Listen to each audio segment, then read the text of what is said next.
हर चुनाव से ठीक पहले, चाहे वो किसी ग्राम पंचायत का हो या देश के किसी बड़े शहर का, माहौल लगभग एक जैसा ही होता है। नुक्कड़ पर भीड़ होती है, धूल उड़ाते हुए काफिले और लाउड स्पीकर्स पर गूंजती हुई एक ऐसी लाइन जो हर नागरिक ने सुनी है कि मैंने अपने क्षेत्र का विकास किया है। हाँ बिल्कुल, नए उद्घाटन के चमकते हुए बोर्ड लगते हैं, बड़ी बड़ी घोषणाएं होती हैं। वही तो। पर जमीन पर दिन रात काम करने वाले कार्यकर्ता के तौर पर ग्राउंड जीरो की सच्चाई कुछ और ही नजर आती है। फील्ड में इतने साल बिताने के बाद एक बात तो साफ है कि कई बार सड़क सिर्फ सरकारी फाइल के अंदर बनती है और आलीशान हॉस्पिटल सिर्फ किसी चौराहे पर लगे एक संगमरमर के पत्थर तक सीमित रह जाता है, जिसे हम पॉलिसी की भाषा में अनाउंसमेंट पॉलिटिक्स कहते हैं। एग्जैक्टली। भारत में विकास का सबसे बड़ा भ्रम यही है, जहां सिर्फ घोषणाओं को ही उपलब्धि मान लिया जाता है। अनाउंसमेंट और अचीवमेंट के बीच का यह फासला बहुत बड़ा है। तो आज की इस गहरी चर्चा का मुख्य उद्देश्य यही है कि आम जनता को एक पैसिव ऑब्जर्वर यानी मूक दर्शक की भूमिका से निकालकर एक सक्रिय जांचकर्ता में बदला जाए, यानी उन्हें एक एक्टिव ऑडिटर बनाया जाए। सही कहा। जनता को सिर्फ चुनाव के दिन वोट देने वाला वोटर नहीं, बल्कि पूरे 5 साल सवाल पूछने वाला ऑडिटर बनना होगा। और देखिए, ये बदलाव तभी आएगा जब सवाल सिर्फ हवा में नहीं बल्कि ठोस आंकड़ों और नियम पर आधारित होंगे। आज का हमारा ये पूरा विश्लेषण आकाश कुमार भोई द्वारा प्रस्तुत किए गए 12 नेशनल पॉइंट्स और उनके 5 ईयर रिपोर्ट कार्ड मॉडल पर आधारित है। नागरिकों का ऑडिटर बनना कोई नई या असंभव बात नहीं है। इसका सबसे सफल उदाहरण हम MGNREGA और पब्लिक डिस्ट्रीब्यूशन सिस्टम में देख चुके हैं। हाँ, जहां लोगों ने खुद जांच की थी। बिल्कुल। पिछले कुछ दशकों में जब आम लोगों ने गांव-गांव जाकर खुद इन योजनाओं का सोशल ऑडिट शुरू किया, तो हजारों करोड़ रुपए के घोटाले पकड़े गए। फर्जी नाम पर निकलने वाला राशन और बिना काम किए बनने वाली दीवारें सब बेनकाब हो गईं। मतलब जब टैक्स देने वाला नागरिक खुद ये जांचने लगता है कि उसका पैसा कहां और कैसे खर्च हो रहा है, तो पूरा सरकारी तंत्र मजबूर होकर ठीक से काम करने लगता है। सही पकड़ा आपने। और यहाँ एक बात हम पहले ही साफ कर दें कि आज की चर्चा में किसी राजनीतिक पार्टी या नेता विशेष का पक्ष बिल्कुल नहीं लिया जाएगा। हाँ, हमें उससे कोई मतलब नहीं है। हमारा फोकस सिर्फ और सिर्फ आम जनता के टैक्स के पैसे, पॉलिसी के नियम और जमीन पर उनके असर पर होगा। एकदम निष्पक्ष विश्लेषण। तो देखिए, ग्राउंड पर घूमते हुए सबसे बड़ी तकलीफ तब होती है जब कागजी विकास सामने आता है। आम बोलचाल में इन्हें हम गोस्ट प्रोजेक्ट्स कहते हैं। गोस्ट प्रोजेक्ट्स यानी जो सिर्फ फाइल में जिंदा है। वही तो।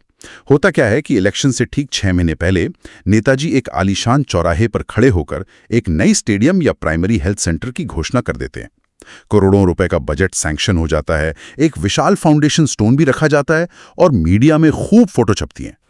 पर जब 2.5 या 3 साल बाद उस लोकेशन पे जाकर देखा जाता है, तो वहां सिर्फ एक बड़ा सा गड्ढा मिलता है जिसमें बारिश का पानी भरा होता है और गांव की भैंस घूम रही होती हैं। लेकिन सबसे हैरानी की बात तब होती है जब सरकारी दफ्तर में जाकर उस प्रोजेक्ट की फाइल निकलवाई जाती है। फाइल के आखिरी पन्ने पर लाल स्याही से लिखा होता है 100% कंप्लीटेड। सही कहा।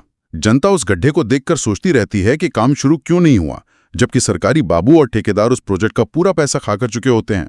ये सीधे तौर पर सिस्टम की नाकामी और भ्रष्टाचार का सबूत है। लेकिन इस कागजी विकास को पकड़ना अब उतना मुश्किल नहीं रहा। इन गोस्ट प्रोजेक्ट्स के खिलाफ देश के हर नागरिक के पास एक कानूनी ब्रह्मास्त्र है, right to information act 2005। RTI। हाँ, RTI। इस कानून ने सरकारी फिल्मों को बंद कमरों से निकालकर आम जनता के हाथ में रख दिया है।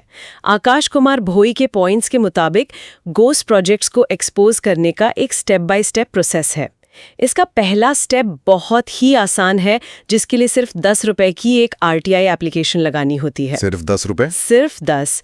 ये 10 रुपए का छोटा सा निवेश किसी भी नेता के 5 साल के झूठ का कच्चा चिट्ठा खोलने की ताकत रखता है। RTI की ताकत तो फील्ड में हम सबने देखी है, पर सच्चाई ये है कि आम आदमी सरकारी दफ्तर और कागजों से थोड़ा घबराता है। लोग अक्सर पूछते हैं कि आखिर एप्लीकेशन में मांगना क्या है, क्योंकि सरकारी बाबू ना अक्सर गोलमोल जवाब देके टाल देते हैं। ये एक प्रैक्टिकल समस्या है। हाँ, तो एक जमीनी कार्यकर्ता के तौर पर मैं लोगों को यही सलाह देता हूं कि सबसे पहले उस नेता का पिछला मैनिफेस्टो उठाओ और उसमें से टॉप 10 वादों की एक लिस्ट बना लो। फिर RTI एप्लीकेशन में लिखो कि इन टॉप 10 प्रोजेक्ट्स की प्रमाणित प्रतियां चाहिए। सर्टिफाइड कॉपीज मांगने से आंकड़े कानूनी रूप से जनता के सामने आ जाते हैं, जिससे कोई मुकर नहीं सकता। ये बिल्कुल सही तरीका है। और इसमें दूसरा और सबसे जरूरी स्टेप ये है कि उन सर्टिफाइड कॉपीज में 3 स्पेसिफिक डिटेल जरूर मांगी जाएं।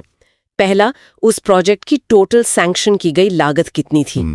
दूसरा, सरकारी तौर पर उस काम के पूरा होने की तारीख क्या थी। और तीसरा और सबसे अहम सवाल, उस कॉन्ट्रैक्टर या ठेकेदार का नाम क्या है जिसे ये काम सौंपा गया था। ये जानकारी बहुत काम की है। बिल्कुल। जब ये डेटा हाथ में आ जाता है तो तीसरा और सबसे आधुनिक स्टेप शुरू होता है।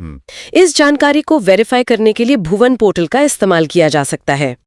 भुवन पोर्टल, हाँ, इसरो का बनाया हुआ। सही पकड़ा। ये इसरो द्वारा बनाया गया एक सैटेलाइट इमेजरी और जियो टैगिंग टूल है। कोई भी नागरिक सरकारी दफ्तर गए बिना घर बैठे डिजिटल वेरिफिकेशन कर सकता है। अगर फाइल में लिखा है कि किसी खास लॉन्जिट्यूड और लैटिट्यूड पर एक स्कूल बन चुका है, तो भुवन पोर्टल के सैटेलाइट व्यू में वो स्कूल नजर आना चाहिए। और अगर वहां मैदान खाली है तो गोस्ट प्रोजेक्ट पकड़ा गया। एग्जैक्टली। फील्ड पर काम करते वक्त हम इसी भुवन पोर्टल का सीधा अपने स्मार्टफोन पर इस्तेमाल करते हैं। ये सच में किसी चमत्कार से कम नहीं है, क्योंकि सैटेलाइट सीधा करप्शन पर नजर रख रहा है। पर ग्राउंड पर एक और बड़ी चालाकी देखने को मिलती है, जिसे मैं पत्थर की राजनीति कहता हूं। पत्थर की राजनीति? हाँ, नेताओं को हर छोटी बड़ी आबादी में अपने नाम का उद्घाटन पत्थर लगाने का बड़ा शौक होता है। लोग जब किसी चौराहे पर बड़ा सा संगमरमर का पत्थर देखते हैं तो उन्हें लगता है चलो गांव में कुछ तो काम हुआ। पर उस पत्थर के पीछे की सच्चाई अक्सर रुला देने वाली होती है। कैसे? देखिए, एक आलीशान प्राइमरी हेल्थ सेंटर की बिल्डिंग खड़ी कर दी जाती है, उद्घाटन का फीता भी कट जाता है। पर जब कोई बीमार उस बिल्डिंग के अंदर जाता है तो पता चलता है कि पिछले 2 साल से वहां किसी डॉक्टर की पोस्टिंग ही नहीं हुई है। ना वहां दवाइयां हैं, ना बेड पर चादर। वो आलीशान बिल्डिंग सिर्फ बाहर से चमक रही है और अंदर से पूरी तरह खोखली है। यहीं पर एक बहुत महत्वपूर्ण सवाल खड़ा होता है। क्या किसी भी विकास कार्य को सिर्फ उद्घाटन पत्थर से नापा जा सकता है? यहाँ फोकस सिर्फ क्वांटिटी पर नहीं बल्कि क्वालिटी पर होना चाहिए। किसी भी प्रोजेक्ट के खत्म होने के बाद एक टेक्निकल ऑडिट की सख्त जरूरत होती है। टेक्निकल ऑडिट यानी उसकी मजबूती की जांच। बिल्कुल।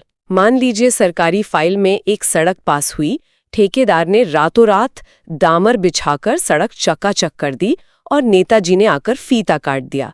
पर सवाल ये है कि क्या वो सड़क अपनी पहली बारिश झेल पाई? अक्सर तो नहीं झेल पाती। पहली ही बारिश में सड़क बह जाती है और वहां बड़े बड़े गड्ढे निकल आते हैं। वही तो। पॉलिसी के मुताबिक किसी भी इंफ्रास्ट्रक्चर प्रोजेक्ट की एक लाइफ एक्सपेक्टेंसी होती है। अगर कोई कॉन्ट्रैक्टर चुनाव से ठीक पहले सिर्फ टेम्परेरी रिपेयर करके कच्ची गिट्टी पर दामर डालकर करोड़ों रुपए निकाल रहा है तो उसे विकास नहीं कहा जा सकता। असली विकास उस प्रोजेक्ट की मजबूती और उसका टिकाऊपन है। इसी टिकाऊपन और मजबूती से जुड़ी एक और तकलीफदेह समस्या है रख रखाव यानी सस्टेनेबिलिटी। नए फीते काटने और नई योजनाएं लॉन्च करने में सबका इंटरेस्ट होता है क्योंकि उसमें पब्लिसिटी मिलती है, नया पत्थर लगाने का मौका मिलता है। सही कहा। पर जमीन पर हालात ये होती है कि गांव में 3 साल पहले जो सोलर लाइट लगवाई गई थी या जो वाटर टैंक बनवाया गया था वो थोड़े दिन बाद खराब हो जाता है और कोई इसे ठीक करने नहीं आता।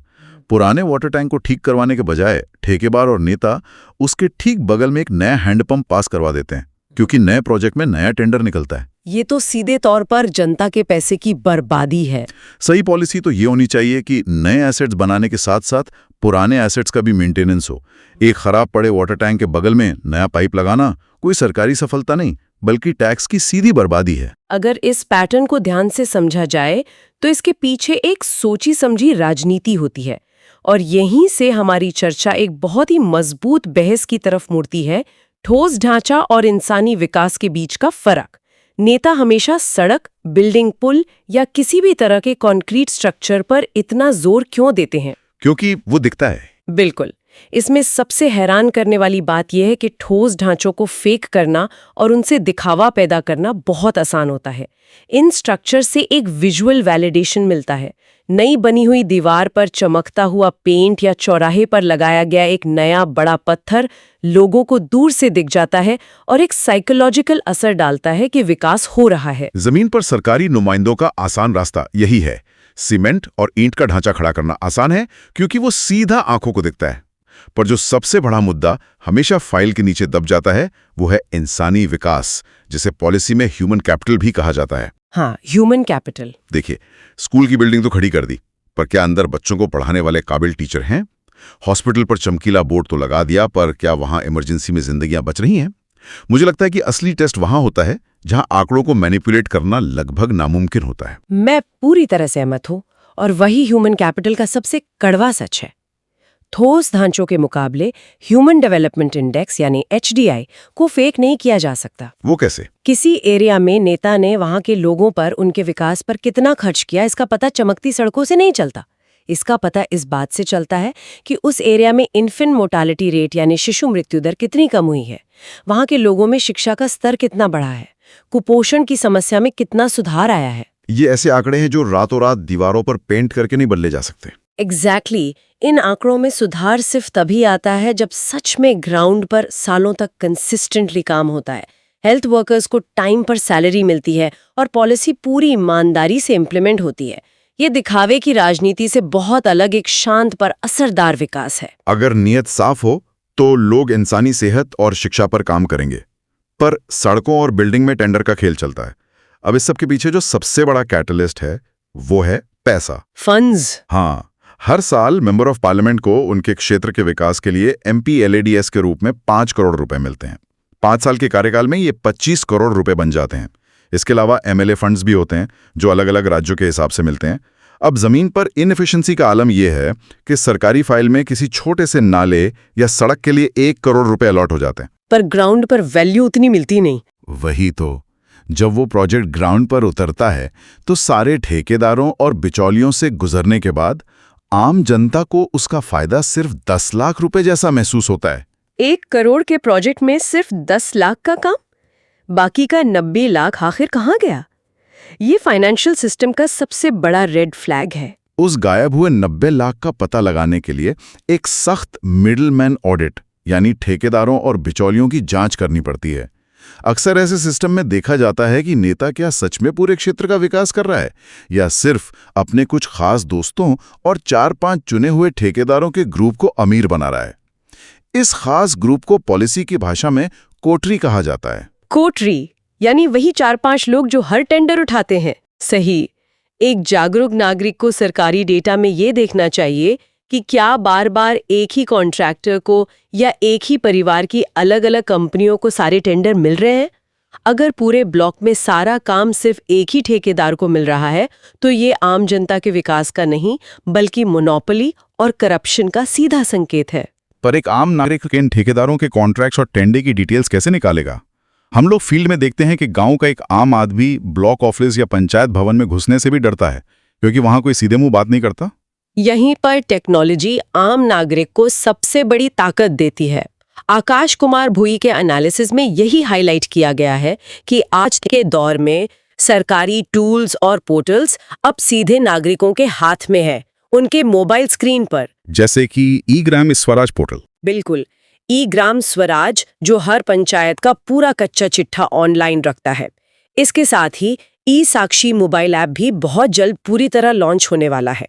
इन टूल्स के जरिए कोई भी नागरिक बिना किसी ब्लॉक ऑफिस गए अपनी पंचायत का पूरा बजट, आए हुए फंड्स और खर्च किए गए पैसे की डिटेल ऑनलाइन देख सकता है, घर बैठे बैठे। हाँ, ये सिस्टम इतना ट्रांसपेरेंट बनाया गया है कि अगर पोर्टल पर किसी गांव की सड़क का स्टेटस रोड कंप्लीट दिख रहा है और वही नागरिक जब अपने घर से बाहर निकलकर देखता है कि वहां तो रास्ता अभी भी पूरी तरह कच्चा है और कीचड़ भरा है, तो ये करप्शन का एक प्रैक्टिकल और बेनकाब सबूत बन जाता है, जिसके बाद सीधे सरकारी जांच बैठाई जा सकती है। जब डिटेल सीधा मोबाइल पर दिख रही हो तो कोई बाबू झूठ नहीं बोल सकता। पर एक और चीज जो ग्राउंड पर रोज देखने को मिलती है वो है स्टेक होल्डर कंसल्टेशन का पूरी तरह से गायब होना, यानी आम जनता की जरूरत को अनदेखा करना। Top down approach. सही कहा। होता क्या है कि प्रोजेक्ट शुरू होने से पहले ना किसी ग्राम सभा में चर्चा होती है, ना किसी वार्ड कमेटी की मीटिंग बुलाई जाती है। बस ऊपर बैठे नेताजी और ठेकेदार आपस में डिसाइड कर लेते हैं और अचानक से गांव में बुलडोजर चलने लगता है।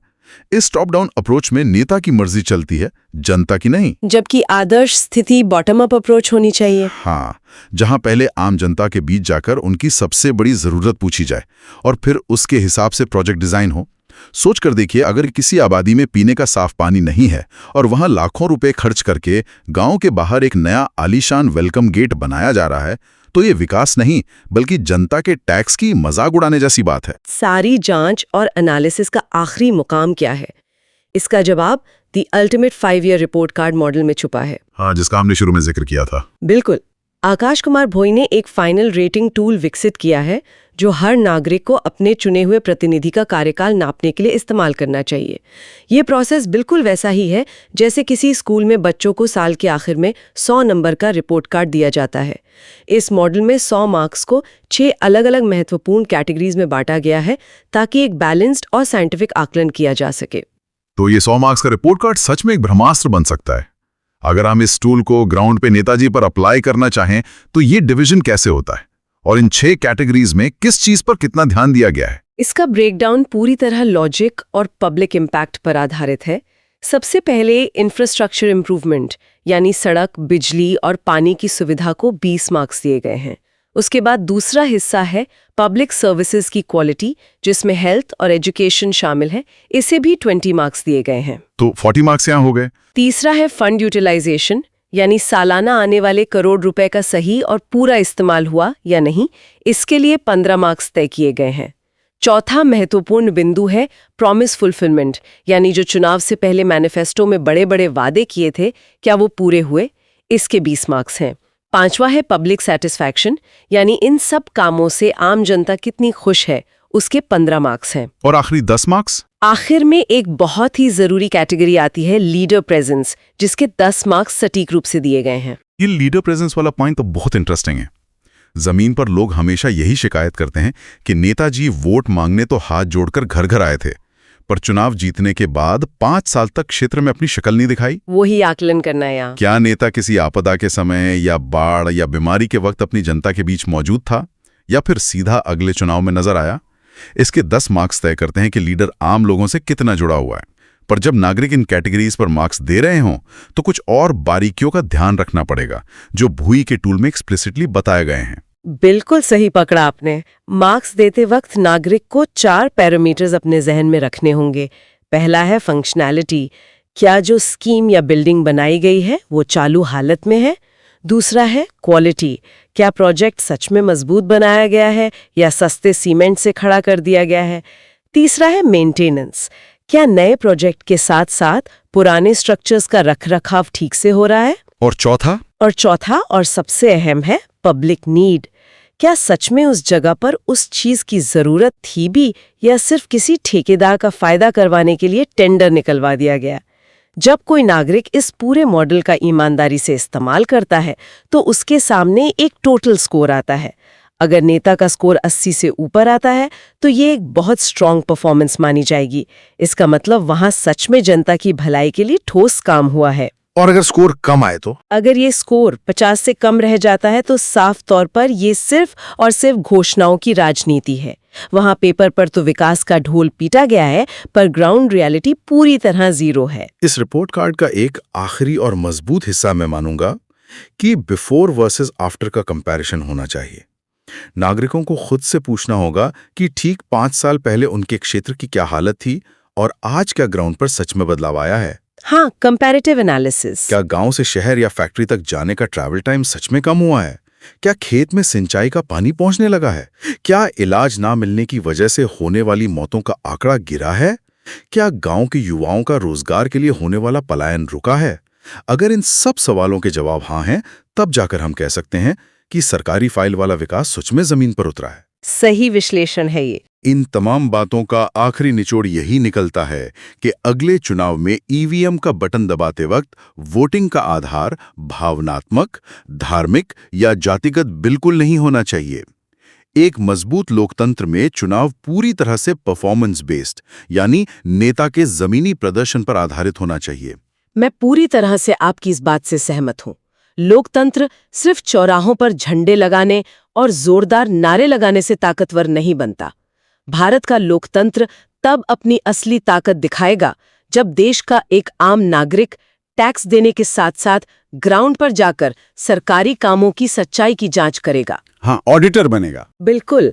अगर जनता खुद सोशल ऑडिट नहीं करेगी, नियम और आंकड़ों को नहीं समझेगी, तो भ्रष्ट ठेकेदार और बेपरवाह सरकारी नुमाइंदे आम जनता के पैसे का अपने निजी फायदे के लिए दुरुपयोग करते रहेंगे। इसलिए अब सब बदलना होगा। जब भी कोई आंकड़ा आपके सामने सीना चौड़ा करके कहे कि हमने क्षेत्र का विकास किया है, तो एक जागरूक नागरिक के रूप में बिना किसी डर या हिचकिचाहट के सीधा जवाब देना चाहिए। चलिए पहले फाइल निकालते हैं और फिर सीधा ग्राउंड पर चेक करते हैं। एकदम सटीक बात। आज किसी भी नागरिक को सरकारी बाबू से डरने की जरूरत नहीं है। सबके पास 10 रुपए की आरटीआई का ब्रह्मास्त्र है। ई ग्राम स्वराज और भुवन पोर्टल जैसे आधुनिक डिजिटल टूल्स अब सीधा स्क्रीन पर मौजूद हैं। और अब एक 100 नंबर का रिपोर्ट कार्ड बनाने का साइंटिफिक तरीका भी सामने आ चुका है। अब जनता को सिर्फ सरकारी स्कीम की लाइन में खड़े रहने वाला दर्शक नहीं बनना है, बल्कि अपने हक का हिसाब मांगने वाला एक सक्रिय ऑडिटर बनना है। पैसा जनता का है तो हिसाब भी जनता ही लेगी। और इस सारी चर्चा को खत्म करने से पहले इस पूरे मुद्दे को एक बिल्कुल नए नजरिए से सोचना जरूरी है। हमने अभी तक नेता को चुनाव में हराने या जिताने के लिए सोशल ऑडिट की बात की, पर क्या हमारा सिस्टम इससे आगे नहीं बढ़ सकता? आगे कैसे? सोचकर देखिए क्या होगा अगर आने वाले वक्त में ये सोशल ऑडिट्स को कानूनी तौर पर इतना पावरफुल हो जाए कि चुनाव आने का इंतजार ही न करना पड़े। अगर किसी नागरिक द्वारा बनाई गई रिपोर्ट कार्ड में ये साबित हो जाए कि नेता का स्कोर लगातार 50 से कम आ रहा है, तो क्या उस जनता को ये कानूनी अधिकार नहीं मिलना चाहिए कि वो कार्यकाल के बीच में ही उस नेता की आगे की सरकारी फंडिंग और फैसले लेने की ताकत को लीगली फ्रीज कर सके? ये विचार तो सच में पूरे पॉलिटिकल सिस्टम की नींव हिला सकता है।